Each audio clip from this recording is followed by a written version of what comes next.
আমার না আমাকে রাজাকারের সন্তান বলার। টকশোতে অশালীন আচরণ, উপস্থাপিকার কাছে ক্ষমা চাইলেন বিচারপতি মানিক।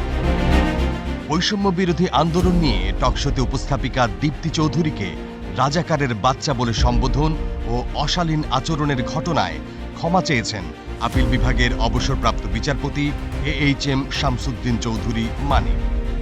একই সঙ্গে জনগণের কাছেও ক্ষমা প্রার্থনা করেছেন তিনি। সোমবার লিগ্যাল নোটিশ পাঠানো সুপ্রিম কোর্টের জ্যেষ্ঠ আইনজীবী ফাউজিয়া করিম ফিরোজের কাছে লিখিতভাবে ক্ষমা প্রার্থনা করেন সাবেক এই বিচারপতি। লিগ্যাল নোটিশের জবাবে সাবেক বিচারপতি মানিক লিখেছেন, তিনি একজন হাইপারটেনশন ও ডায়াবেটিসের রোগী। টকশোর দিন তাকে অনেক লম্বা পথ হেঁটে অনুষ্ঠানে অংশ নিতে হয়েছিল, ফলে তার ব্লাড সুগার নেমে যায় ও ব্লাড প্রেশার বেড়ে যায়। একই সঙ্গে তিনি প্রচুর ক্লান্ত বোধ করছিলেন, যার কারণে তিনি তার নিজের উপর নিয়ন্ত্রণ হারিয়ে ফেলেছিলেন। তিনি তার এরূপ আচরণের জন্য উপস্থাপিকার কাছে ক্ষমা প্রার্থনা করেন। এ বিষয়ে অ্যাডভোকেট ফাউজিয়া করিম ফিরোজ গণমাধ্যমকে বলেন, সাবেক বিচারপতি শামসুদ্দিন চৌধুরী মানিক লিগ্যাল নোটিশের জবাব দিয়েছেন।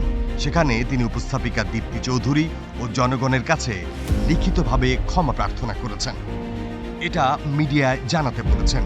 তিনি বলেন, বিচারপতি মানিক ক্ষমা প্রার্থনার কথা জানিয়ে সোমবার বিকেল 5:38 আমার হোয়াটসঅ্যাপে মেসেজ পাঠান এবং তার হাতে লেখা 2 পাতার একটি চিঠিও সংযুক্ত করেন। চ্যানেল ITVর উপস্থাপিকা দীপ্তি চৌধুরীর সঙ্গে দুর্ব্যবহারের ঘটনায় জাতির কাছে প্রকাশ্যে ক্ষমা চাইতে সাবেক বিচারপতি মানিককে রোববার লিগ্যাল নোটিশ পাঠানো হয়।